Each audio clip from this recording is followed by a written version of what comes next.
Well, thanks for staying with us on the program. Let's pick off where we left off. Just before the break, we're discussing the Nigerian Economic Summit Group's 2025 macroeconomic outlook and its concerns on the federal government's areas of priority, citing that as at December 2024, with the inflation rate at 34.8%, it was beyond the projection that the Central Bank of Nigeria had for the year 2024, pegging it at 21%.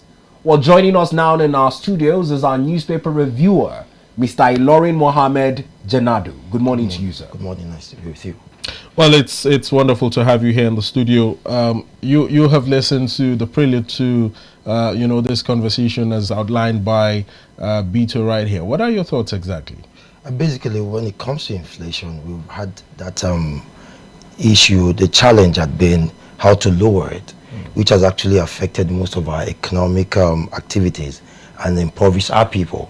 So basically, I think we should, the government should actually ensure and probably proactively work towards lowering the inflation rate, because it's about interest rate, inflation rate. When one goes up, one should come down. So it could balance the economy and allow people to be able to survive before you even think about being wealthy or rich. But over the past years with policy implementation problems, we've actually had inflation on a rise. Now it's about almost 40% almost 40%, which is actually never ever good for any business, particularly for startups. If you look around the rural or semi-satellite towns around the FCT, so to speak, over 45% of small businesses within 0 naira to 500,000 naira have actually gone down.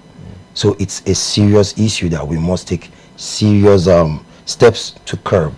That's just what I feel we should do. Now, I like the fact that you stated proactive steps by the government, because much of what we hear are promises that in this calendar year, inflation will be brought to 15%. Now, the challenge with this is that our budget is even hinged on these key statistics. And if we get it wrong, it means that entirely our projections might not reach what we hope for. What are some of these proactive steps that the government can take? Would it be the palliatives? Did this do anything? Is it the CBN's role in its MPC decisions? What are some of the steps? Basically, the truth, one of our challenges has been policies without proper planning.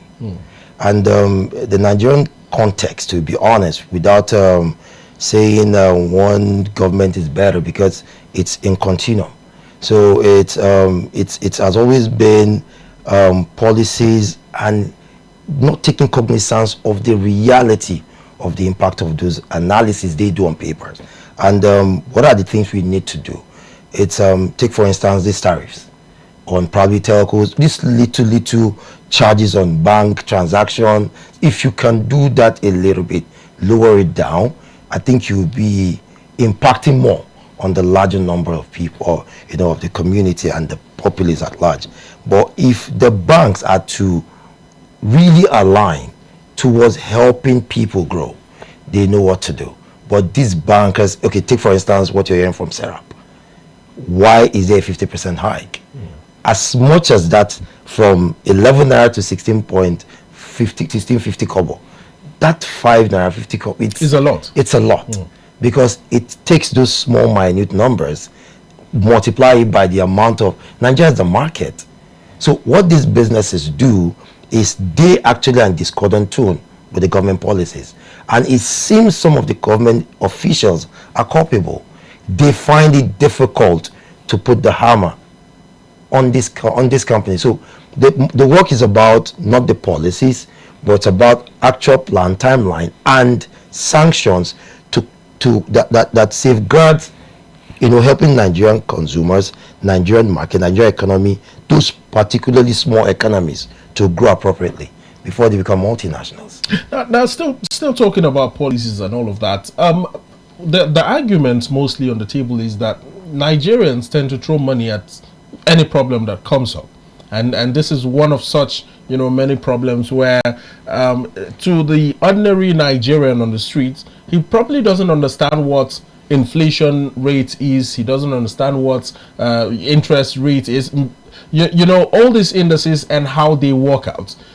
But for many, it is about the fact that I was telling Bito earlier that what 33,000 naira could purchase at the time when, you know, the minimum wage was 33,000 naira is not the same thing 70,000 naira right now will be able to purchase. So the purchasing power has gone down. Do you care to simplify this? And what are viable means that you can profile or a way out of this situation? You know, basically, I think like what you said is if they pay you 100,000 naira now, the value is actually the same as it at 3,000 because you're practically buying the same amount. What you should be buying should be about 2 times 2,000% time what you were buying before. 200%. 200%. Okay, 200% time what you were buying before. But the truth about it is, are we really ready to help the people? That as a government, because the perk is actually what they are concerned about. They are not really concerned about the reality of how these policies, the implementations, and those numbers. Nigerians don't care about your inflation. Those what do you call them? The registers of all these fancy words. What Nigerians really want is, if I have a 50 naira, I should be able to buy something of 20 naira and be able to have 30 naira to do some other business, because you can't eat food with all the monies you have. You have to find other means to add to the incomes you have. So we should be concerned about small businesses, MSMEs. They actually look at the businesses of government, usually the contracts. That's not where this indicator should work for. It should work for MSMEs. So which means which also have a higher number in the country. That's actually what helps a government and an economy grow. If your MSME is stable, you'll be fine. You'll be fine. But they only do these projections based on the big government contracts. So the thing is priority. You should recheck what our priorities are. MSME focused, not elite contract focused. Now, another key statistics a lot of persons also say is fundamental to this discussion is the exchange rate. Now, you were citing the example with the telecoms 50% hike. The operators, who are largely private, were saying that in the last 12 years they have not hiked any tariffs, and they've had to service the equipment using the exchange rates. That was the part of the conversation where they were having, whilst even in running some of their transmission stations, the price of diesel also had played out. In balancing this conversation and with the talks about dollarizing our economy and how it works, do you think that there could be a different approach in greeting conversations, especially when the exchange rate is mentioned as the reason for hikes? To start with, hinging from what you said about telcos, the question is service delivery against what they claim they've invested in. It's a lie. Because if you ask any Nigerian now, the telcos have actually been very poor in the last 90 days to 120 days. It's been poor. MTN is worse. Airtel is worse. Some places you can't have Glo for 3-4 days. So what is actually the justification for the claims? That's on one end. Now, for the exchange rate, it's so funny that our exchange rate is not based on economic indices. Always man-made. Somebody sits somewhere and decides that this is how much I want the dollar to work. And you see everybody... It started from the decision to remove the exchange rate cap. So do you think we should go back and reverse that policy? The question is, our kind of business, the elitist approach of our economic projections is actually where the problem is. Nobody is saying you guys are already rich. But question is, if you notice every year, you expect an amount to reduce from the poverty lines. Rather, it increases. It seems the newer the administration, they go wider the gap. So you find every president is finding it difficult to close the gap in his mind. Now, again, is why do you think this happens? Now the question is, again, there's kind of a misalignment. The president probably has a roadmap. The other the elitists, they have their own envisaged roadmap. They don't think you should bottle them. If any elite makes 15 naira and you come with a policy that will reduce it to 13 naira, you're going to have issues. Why do you think we're having insecurities? It's because of this economy. Someone thinks if he makes 10 billion, it's either I make 10 billion or nothing less. It's either I make more than 10 billion or you leave my 10 billion and nothing, but not I would take nothing less. So the whole thing is about reprioritizing and refocusing the economy. It's not all this grammar, it's about real work, making sure. Look at the cash transfers that happened to cushion effects. Please tell me the proper data of that. As much as we lost money, we can't account for that money. And the beneficiaries as well. And it's so crazy that even if you bring in 30 trillion, question is, who are the managers? The same people you're trying to tie their hands to reduce what they steal.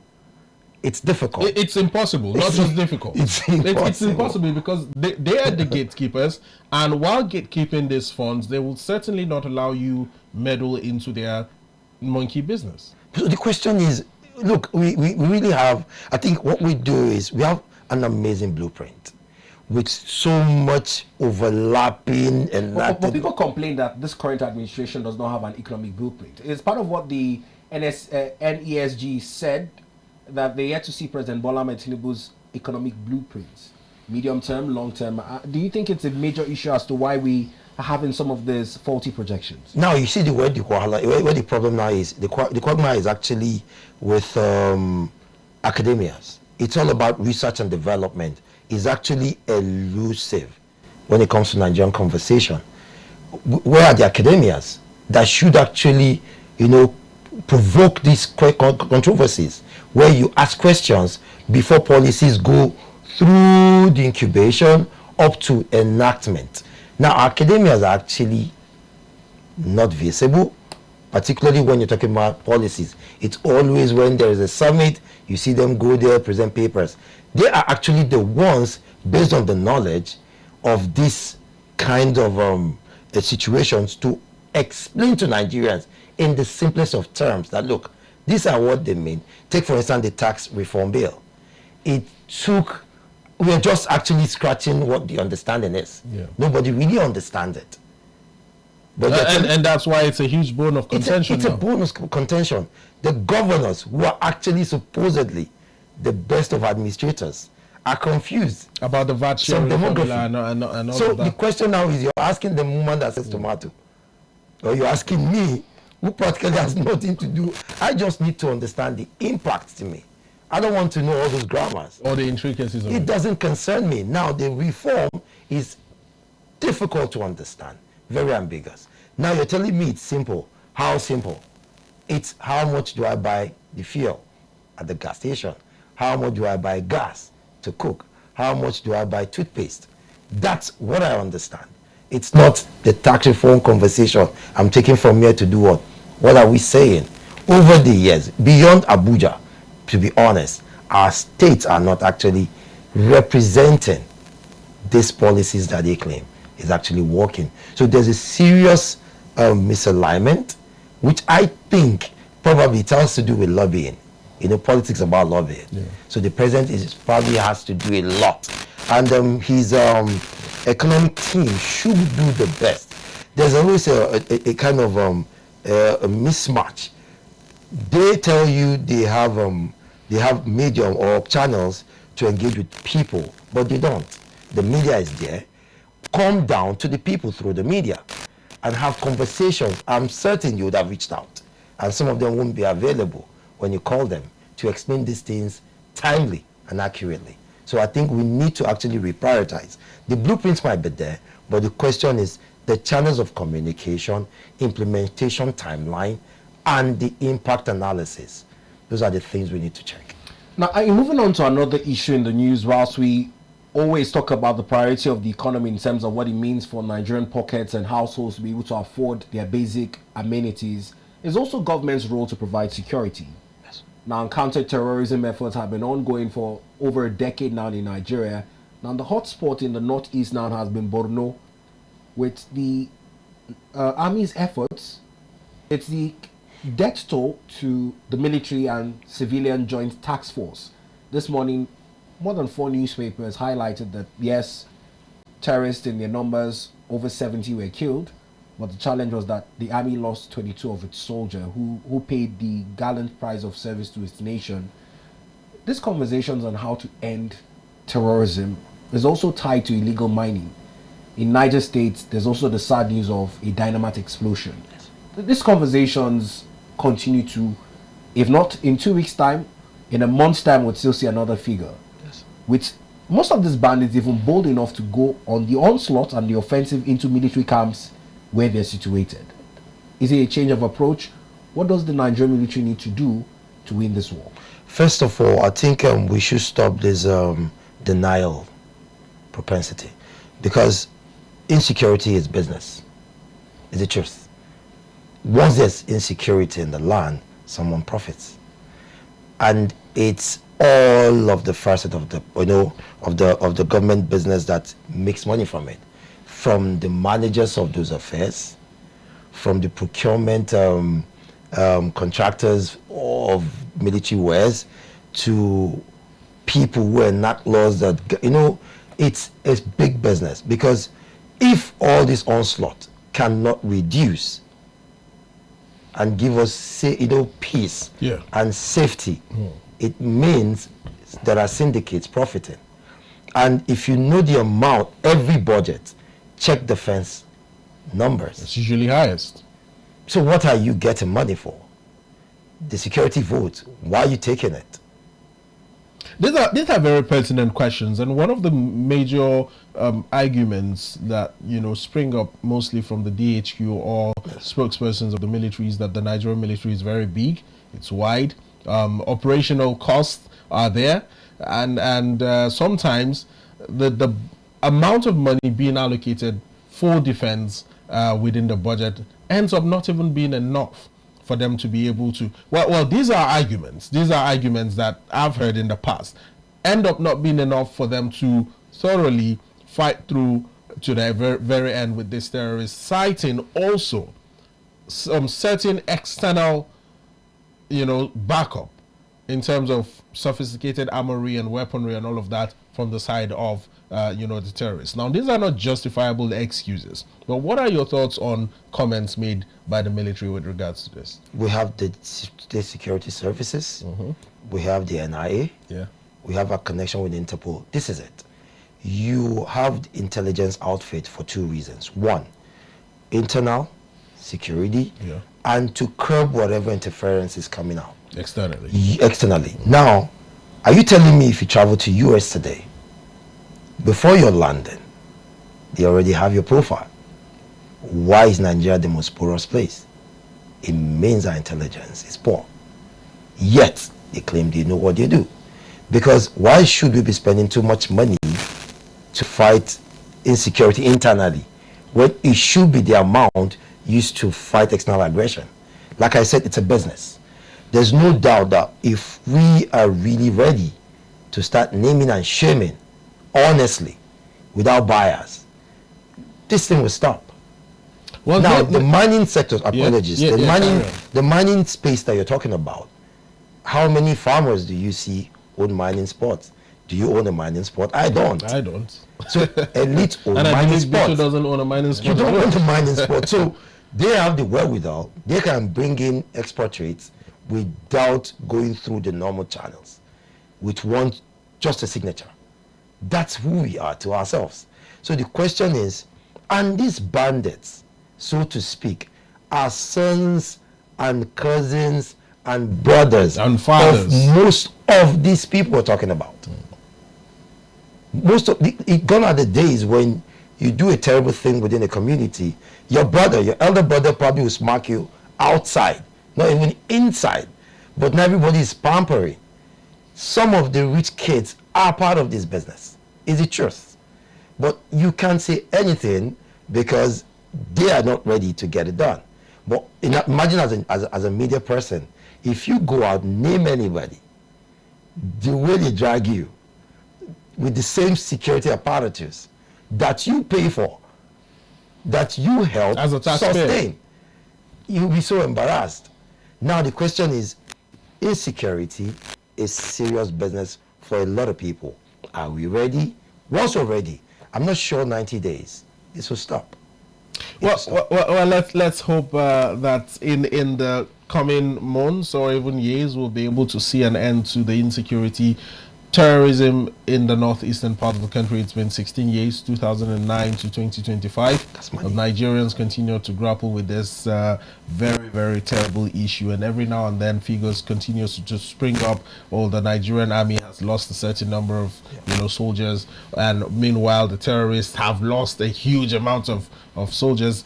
Even if the terrorists lose 500 of their men in a day, it is not permissible for one Nigerian army personnel to lose their life. So, well, let's move on away from the issue of counter-terrorism in the country to one last topical issue here in the news, talking about the defection of about 40,000 individuals from different political parties in Kano State to the All Progressives Congress. That is on one hand, spearheaded by Alhaji Ganduje, who also was recently was recently conversing or campaigning for the governor of Plateau State, Caleb Mutfwang, to switch or jump ships to the All Progressives Congress. What are your thoughts? Just like the football season. Yeah. It's transfer window now.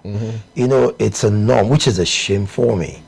As people, as someone who wants to have a vibrant political system in Nigeria, where you're able to see intellectuals, people with vision, people with ideals come to fore to lead different strata of our governance. Yeah. It's a shame that the foundation of our political space is really faulty. You find out in the last 3 decades, you can probably count certain people with grounded principle of politicking. Now, hate him, love him, like the current president of the country. If you notice, most of the other players have jumped ships several times, go back and forth, and it's almost as if the APC and PDP is a situation of Coke and Fanta being mixed together. So now you can't tell. You can't tell which one is which. It's a cocktail. It's a cocktail. It's a cocktail. Look, if Labour Party wins today and is in the center, everybody goes to Labour Party. It's more like winner takes all. Yes. Like, if you're not with me, you can't get those little groundnuts that should come to you. Yeah. So those guys coming into APC, honest truth, call all of them, no ideals, no principle. It's just basically about wanting to align with the winning team to get what they can get. So it's not about ideals, not about foundation of a proper political parties. So it's a shame that, as much as it's interesting for APC, it's a shame that, look, for our political system progressing, it's actually not good. There are no ideals, no vision, no principles. Now, another issue in the news is the judiciary making the front page cover on the leadership this morning. Lawyers were asking for the independence of the judiciary. It's coming at a time when there's a lot of talk about autonomy, independence, whatever grammar is chosen for it. But we'll start with how difficult it has been to implement even rulings of the court.